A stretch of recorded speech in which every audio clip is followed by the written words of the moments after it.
তাই আমরা যদি সেই গুরুদেবকে প্রণাম করে তাকে যদি আমরা ধন্যবাদ দিতে পারি, তাহলে বলছেন এই মায়ার সংসার থেকে আমরা মুক্ত হব।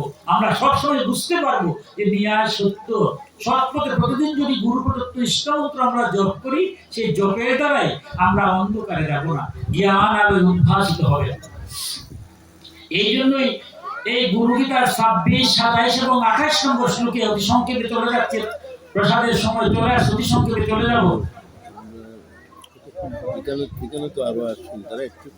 আমরা অতি সংক্ষেপে আর 10 মিনিটে শেষ করে দেবো। আমি গুরু গীতায় বলছেন 26, 27 এবং 28 নম্বর শ্লোকে যে গুরু ব্রহ্মা গুরু বিষ্ণু গুরুদেব মহেশ্বর গুরুরেব পরম ব্রহ্ম তস্मै শ্রী গুরুবে নমঃ। অর্থাৎ গুরু ব্রহ্মা বিষ্ণু মহেশ্বর স্বরূপ, তাকে প্রণাম করি। অখণ্ড মণ্ডলাকারং ব্যাপ্তং যেন চরাচরম তৎপদং দর্শিতং যেন তস্मै শ্রী গুরুবে নমঃ। অখণ্ড বিশ্ব ব্রহ্মাণ্ড যিনি পরিব্যাপ্ত, সেই পরম ব্রহ্মের পদ যিনি দেখা, সেই গুরুকে প্রণাম করি। অজ্ঞানতিমিরান্ধস্য জ্ঞানাঞ্জন শলাকয়া চক্ষুরুন্মিলিতং যেন তস্मै শ্রী গুরুবে নমঃ।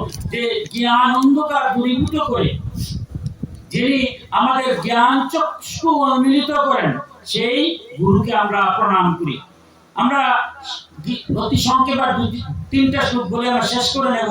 37 নম্বর শ্লোকে কি মধুর কথা, গুরু গীতাতে যদি আমরা যাই কি মধুর, এমন কোনো দিক নাই যেটা শ্রী গুরু গীতাতে লেখা হয়নি।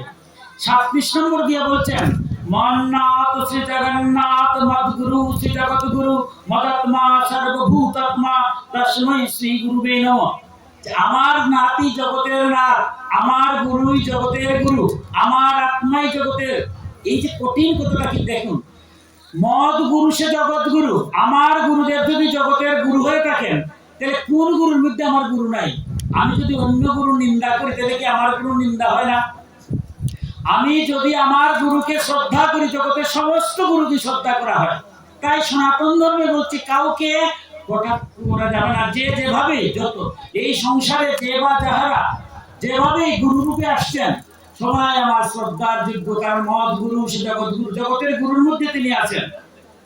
সেই জন্য আমি রামকৃষ্ণ পরমহংস দেবের একটা কথা আপনাদের সামনে তুলে ধরছি, খুব মধুর ভাবে তিনি বলছেন যে কি বলছেন যে বর্ষায় ছাদে জল জমে, সেই একই জল ভিন্ন ভিন্ন নলের মধ্য দিয়ে আসছে। নলগুলোর মুখে বিভিন্ন প্রাণীর মুখ বসানো হয়েছে। একটা নলের মধ্যে বাঘের মুখ লাগানো হয়েছে, সবাই বলতেছে এটা বাঘের মুখ দিয়ে জল আসছে। আরেকটা সিংহর মুখ লাগানো হয়েছে, বলা হচ্ছে এটা সিংহর মুখ দিয়ে জল আসছে। কিন্তু আমরা সবাই জানি যে একই ছাতা একই ছাদের মধ্যে যে জল জমেছে, সেই জলটাই বিভিন্ন মুখ দিয়ে আসছে। তাই জগতের যত গুরুই আছেন, প্রত্যেক গুরুর প্রতি আমরা শ্রদ্ধা জানাই। প্রতিটা মতের প্রতি আমরা সনাতন ধর্মের মূল তত্ত্বগতি হতে আমরা কাউকে কটাক্ষ করি না। প্রতিটা মতপথের প্রতি শ্রদ্ধা রেখে আমরা নিজ নিজ গুরুকে ঈশ্বর রূপে আমরা আরাধনা করব। আমরা বলছিলাম শেষ শ্লোকের কথাটাই যাব না, অনেক সময় হয়ে গেছে। তো আমরা 63 নম্বর শ্লোকের একটা ব্যাখ্যা খুব মধুর পেয়েছি। আমরা যখন টিকা টিপ্পণীতে যান, সেই টিকাতে গিয়ে দেখা গেছে যে যারা শ্রীধর স্বামী সহ তারা এগুলো আবার টিকা করেছেন, ব্যাখ্যা করেছেন। আমার একটা ব্যাখ্যা গল্প বলি, আমার বক্তব্য শেষ করব। মূল শ্লোকটা হচ্ছে 42 এবং 63। 42-এ গিয়ে বলছেন জ্ঞানম বিনা মুক্তি পদম লভতে গুরু ভক্তিতা গুরু পরতরো নাস্তে ধেয় অসুই গুরু মার্গেনা। এই জ্ঞান ব্যতীত কেবল গুরু ভক্তিতেই মুক্তিপদ লাভ করা যায়। গুরু কথাবলম্বীদের নিকট শ্রী গুরুদেবের জ্ঞান ব্যতীত শ্রেষ্ঠত্ব আর কিছু নেই। এই সংসারে জ্ঞান অর্জন করাটা কঠিন, সাধারণ জিনিসটা মুখে যেটা বলছি। কিন্তু বলছেন গুরু গীতাতে গিয়া যে জ্ঞান যদি কারো অর্জন না হয়, জ্ঞান যদি না হয়, তবুও গুরু ভক্তি যদি থাকে, সেই গুরু ভক্তির দ্বারা ইহকালে আমরা শান্তি পেতে পারি এবং পরকালে আমরা মুক্তি পেতে পারি। তারই ধারাবাহিকতার মধ্যে অনেক শ্লোক আছে, যাচ্ছি না। 63 নম্বর শ্লোকে গিয়ে বলছেন মুনিব পন্নগরি পাপি শরীবা শাপিত যদি কাল মৃত্যু ভয়া দৌরাপি গুরু রক্ষতি পার্বত।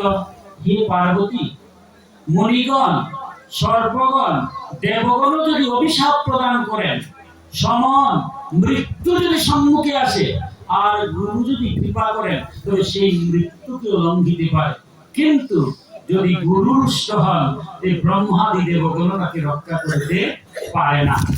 আমার বক্তব্য আর যাব না, মানে শেষ করে নেব এই কথাটা নিয়ে যে যদি কোনো দেবতা রুষ্ট হয়ে অভিশাপ দেন, কোন মুনি যদি কাউকে অভিশাপ দেন, কিন্তু গুরু কৃপা যদি হয়ে যায়, তাহলে সেই অভিশাপ থেকে মুক্ত হতে পারবে। কিন্তু যদি গুরু কখনো রুষ্ট হন, তাহলে কৃষ্ণ নাহি রক্ষা করতে পারে।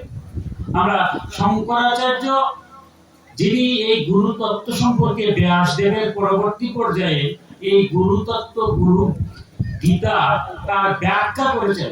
সনাতন ধর্মকে তাকে ভগবান রূপে তুলনা করা হয়। যার বয়স 16 বছর ছিল, তিনি শিবপুত্র ছিলেন।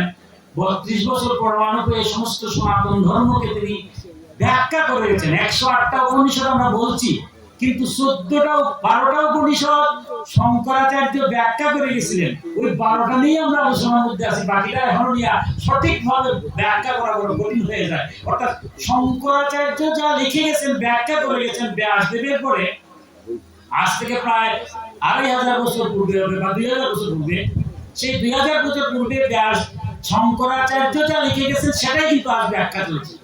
সেই শঙ্করাচার্যের একটা ঘটনা বলে আমার বক্তব্য শেষ করে নেব। এই শ্লোকের ব্যাখ্যা করতে গিয়া তিনি নিজে দ্বিধাগ্রস্ত হয়ে গেছেন যে দেবতায় যদি অভিশাপ দেয়, মুনি যদি অভিশাপ দেয়, তাহলে ও গুরু রক্ষা করতে পারবে, কিন্তু গুরু যদি রুষ্ট হন, তাহলে দেবতাও পারবে না।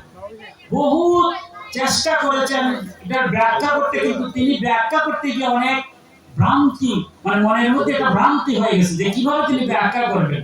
দেখুন, এই সময় একটা ঘটনা ঘটছে, একদম বাস্তব ঘটনা, মনে হবে গল্পের মতো। তিনি জ্যোতিষবিদ্যা, আমরা যে আজকে জ্যোতিষবিদ্যা বলছি, সেটা কিন্তু ব্যাখ্যা করেছেন শঙ্করাচার্য। আমরা যে কুষ্টি বলি, হাত দেখা বলি, সেটাও কিন্তু তার জ্যোতিষবিদ্যা থেকে আসছে। তিনি মৃত্যুক্ষণ বলতে পারতেন, কিন্তু কাউকে বলছেন না। তার একজন ঘনিষ্ঠ ভক্ত একদিন শঙ্করাচার্যের কাছে গিয়ে প্রণাম করে বলছে যে প্রভু, আমাকে বলেন, আপনি তো জ্যোতিষবিদ্যা শিখছেন, আপনার মতো জ্ঞানী আর কেউ নাই, তাই সেই জ্যোতিষবিদ্যা দিয়া বলেন আমি কখন মারা যাব। কাউকে মারা যাওয়ার কথাটা কি বলা যায়? শঙ্করাচার্য জেনেছিলেন, কিন্তু কাউকে বলছেন। কিন্তু উনি যখন অত্যন্ত বারবার যখন অনুরোধ করছেন, বলছেন জন্ম মৃত্যু জরা কিছুই না, যারা জ্ঞানী আছে, কিন্তু সাধারণ মানুষের হয়তো অনেক কিছু। তোমাকে যদি মৃত্যুর কথা বলি, তুমি ভেঙে পড়বে। বলছেন আমি ভাঙব না। আমি তার মনে মনে যে শঙ্করাচার্য কত বড় জ্ঞানী, যে মৃত্যুটাও তিনি বলতে পারেন, তাহলে তাকে আমি বিচার করবো, দেখবো শঙ্করাচার্য মনের ভিতরে ওইটা। এই চিন্তা করে যখন শঙ্করাচার্য তিনি বলছেন, শঙ্করাচার্য রাজি হয়ে গেছে। তিনি একটা সমস্ত বিচার করে বলছেন, যা ওই তারিখে দুপুর 2 ঘটিকার সময় বজ্রপাতে তোমার মৃত্যু হবে। যেমনে না উনি শুনছেন মৃত্যুর কথা, আমরা যদিও জানি 1 সেকেন্ডেই মারা যাবো, তারপরে মৃত্যুর কোন জানি না দেখি তো মায়ার সংসারে আছি। যদি জানতে পারি, সুখদেব গোস্বামী তো 7 দিন আগে, পরীক্ষিত মহারাজ যখন 7 দিন আগে জেনেছিলেন, 7 দিনের আগেই তিনি ছেড়ে দিয়েছিলেন। জানছেন না মৃত্যু সংবাদ? উনি যেমনি যত কথাই বলছেন, উনি তো পরীক্ষার জন্য